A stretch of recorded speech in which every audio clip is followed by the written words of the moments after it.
there on page 292, Isabel. Miami Beach, Florida, 1994, 5 days from home. Here, in this boat that had been her home for 4 days and 4 nights, Isabel's little brother was born.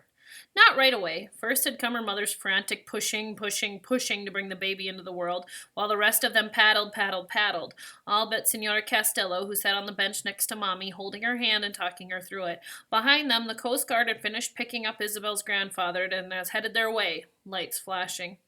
Their little blue boat was close to the shore. The waves around them were breaking with whitecaps. Isabel could see people dancing on the beach, but they weren't close enough, weren't going to make it. That's when Mommy's cries had mixed with Amara's yell to swim for it, and Louie and Amara hopped over the side, half swimming, half tumbling toward shore.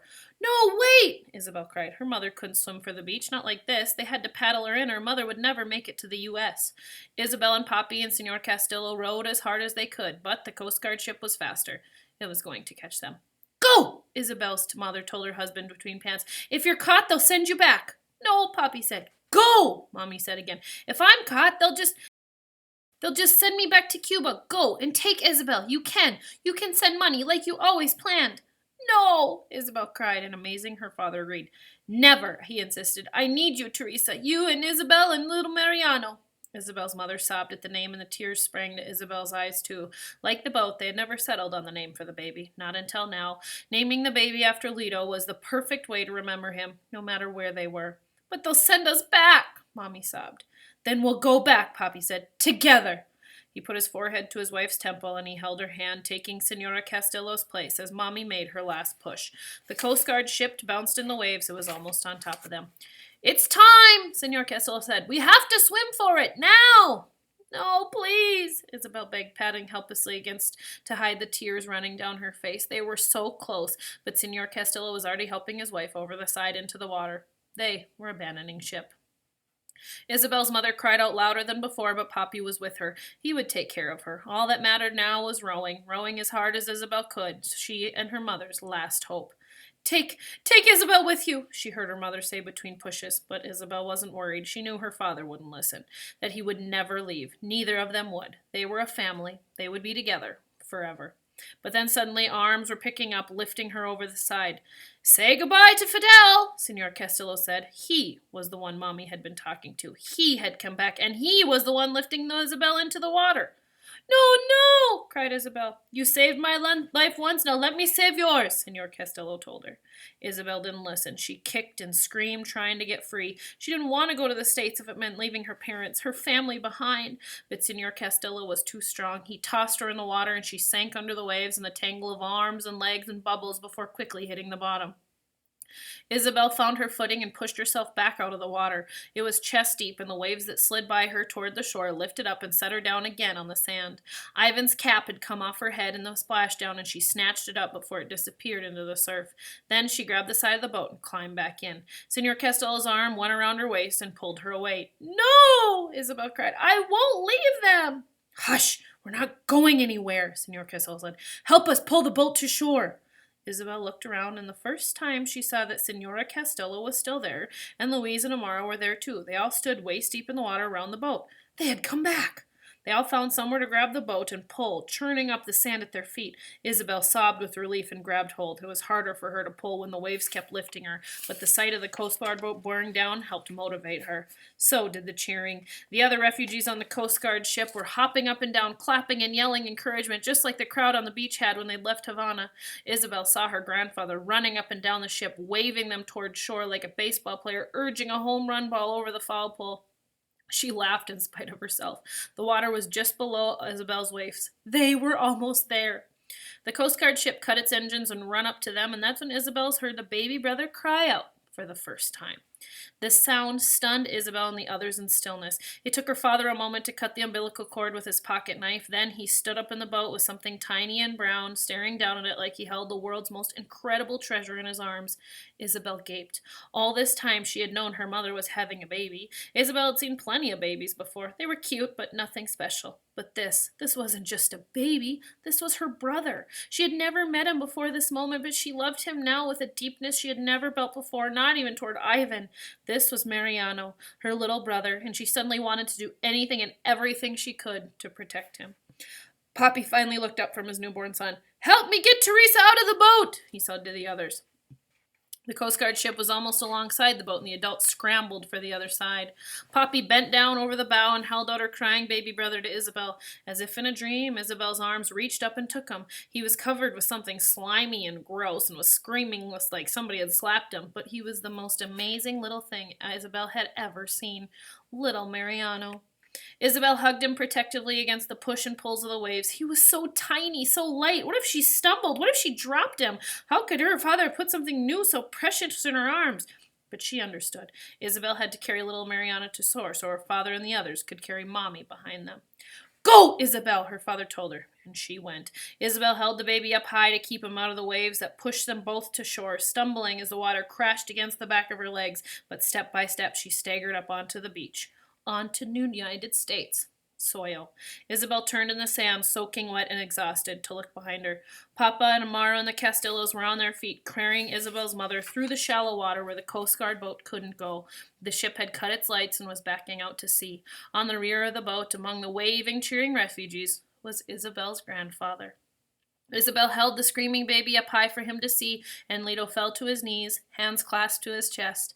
Then the engines roared and the sea churned, and the Coast Guard ship disappeared out to sea. The Castillo and Fernandez family helped each other onto the sandy beach. With their wet feet became dry feet. Senor Castillo fell to his knees and kissed the ground. They had made it to the States, to freedom. Still in a dream, Isabel waddled up the sand toward the flashing lights and thumping music and dancing people. She stepped into the light and the music stopped and everyone turned to stare. Then, suddenly, people were running to help her and her family. The tan young woman in a bikini dropped into the sand beside Isabel. "Oh my gosh, Taquita," she said in Spanish. "Did you just come off a boat and are you Cuban?" "Yes," Isabel said. She was trembling, but she clung to Mariano like she would never let him go. I'm from Cuba, but my little brother was born here. He's an American, and soon I will be too." Mahood, page 299, Hungary to Germany, 2015, 17 days from home. Hungarian people on both sides of the road stopped and stared as Mahood and the rest of the refugees marched down the middle of the highway. Men, women, children, they had all come pouring out of the detention center after Mahood, joined by the UN observers and the police, had done nothing to stop him. The refugees stretched from one side of the northbound lane to the other, blocking cars from passing them. Packs of young Syrian men walked and laughed together. A Palestinian woman pushed a stroller with a sleeping girl in it. An Afghan family sang a song. The refugees wore jeans and sneakers and hoodies tied around their waists and carried what they still owned in backpacks and trash bags. Mahood's father and mother found him and Walid in the crowd. "Mahood, what are you doing?" his father cried. "We're walking to Austria," Walid said. Dad showed them the map on his phone. "But it's a 12-hour walk," he said. "We can do it," Walid said. "We've already come this far. We can just go a little bit farther." Mahood's mother pulled him into a hug, and then Walid and soon their father had joined them. Refugees streamed around them, and when Mahood's mother let them all go, she was smiling and crying at the same time. Cars honked behind the marchers trying to get past. More cars stopped on the other side of the highway to honk and cheer them on or boo them. A police van pulled up the opposite side of the road, and through a loudspeaker and a police told everyone in Arabic, "Stop, or you will be arrested!" But no one stopped, and no one was arrested. Mahood and his family walked with the crowd for hours, visible, exposed. It was scary but energizing too. They marched quietly, calmly flashing peace signs at people who cheered them on from the sidelines. Police cars with spinning red lights paced them on the other side of the road, occasionally bleep bleep to warm some car away. New helicopters flew overhead, and a woman from the New York Times worked her way through the crowd asking Mahood questions and interviewing refugees. See us, Mahood thought. Hear us. Help us. 12 hours, it seemed like nothing when Mahood added up all the time they'd been walking since they left Aleppo, but this walk quickly seemed endless. They had no water, no food, and Mahood's stomach growled and his lips were dry. He felt like one of the zombies from his favorite video game. All he wanted to do was lie down and sleep. But Mahood knew that he couldn't stop. If they stopped, the Hungarians would arrest them, and they had to keep moving forward, always forward, even if it killed them. Later that night, Mahood and his family at last reached the border of Austria. There was no fence, no wall, no border checkpost, just a blue traffic sign by the side of the road with the words Republik Austriet inside of the UE's circle of gold stars, and above it a sign with a red and white flag of Austria. The Hungarian police cars stopped following them as soon as they stepped across the border, and the refugees paused to hug each other and celebrate their escape. Mahood fell to his knees, fighting back tears of exhaustion and happiness. They had made it. It wasn't Germany, not yet, but Germany was just one country away. The refugees were still laughing and congratulating each other when the phone Mahoud's father carried beeped an alarm. So did another phone, and another, until the whole crowd was in a chorus of alarms. It was time for the Ishlas prayer, a last prayer of the day.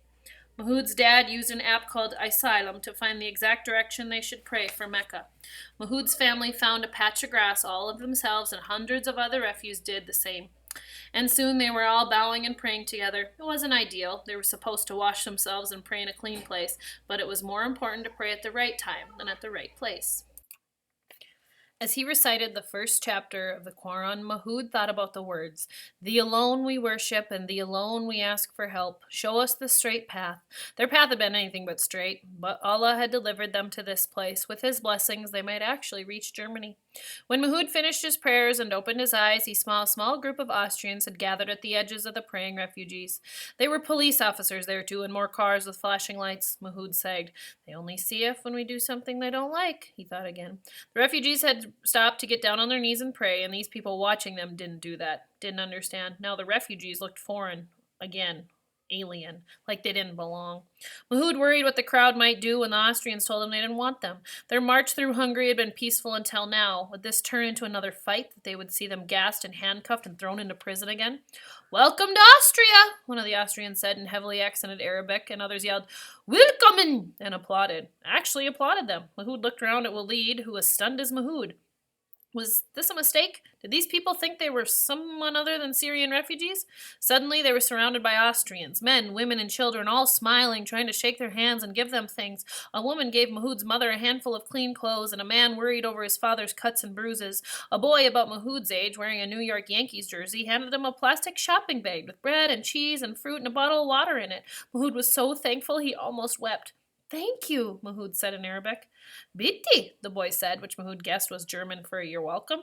The Austrians, they learned, had seen their march on the TV and had come to help them. It was like that all the way up the road to Nisdorf, the closest Austrian town with a train station. White, native-born Austrians and olive-skinned Arabic Austrians who had recently immigrated to the country filled the overpasses, throwing bottles of water and food down to them, bread, fresh fruit, bags of chips. A man next to Mahoud caught a whole grilled chicken wrapped in aluminum foil. "We are with you! Go with God!" a woman shouted down at them. Mahoud's heart lifted. They weren't invisible anymore, hidden away in the detention center. People were finally seeing them, and good people were helping them.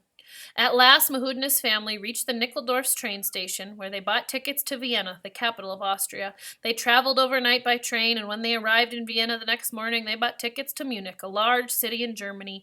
In Munich, the response was the same as in Austria, only bigger. There were thousands of refugees at the train station, and moving among them were hundreds of regular German people offering bottles of water and cups of coffee and tea. One people had brought a basket full of candy and were handing pieces out to children. Mahoud and Walid enjoyed the happy mob of kids around them, and each got a couple of candies, which they were wolfed down. A more organized effort was unloading a truck full of fresh fruit, and another group was handing out diapers to anyone with babies. Seeing the diapers reminded Mahoud of Hannah, and he looked up at his mother. He could tell she was thinking of his baby sister, too. She'd have put a hand to her mouth, and soon she was working her way through the crowd again, asking anyone if they had seen her daughter. But no one had heard or seen her, a baby plucked from the water. If the people who had rescued her made it to safety, though, they were likely somewhere in Germany. Mahoud and his father would just have to keep looking. An official-looking German man with a name tag that said Surat, a Turkish name, approached Mahoud's father with a clipboard in hand. "Are you and your family seeking asylum in Germany?" he said in perfect Arabic. Mahoud held his breath. Was this it? Was this the end of their long, horrible nightmare? Could they finally stop moving, stop sleeping, and praying in doorways and bus stations? In Germany, Mahoud and his family could make new lives for themselves. Mahoud could finally find a way to reconnect with Walid. He could find Hannah, get his dad laughing and joking again, find peace for his mom, and after coming so far, after losing so much, it felt like Mahoud and his family were in the promised land. All they had to do was make room in their hearts for Germany the way it had made room for them, and accept this strange new place as their home. "Yes," Mahoud's father said, a smile slowly growing on his face. 1,000 times, yes.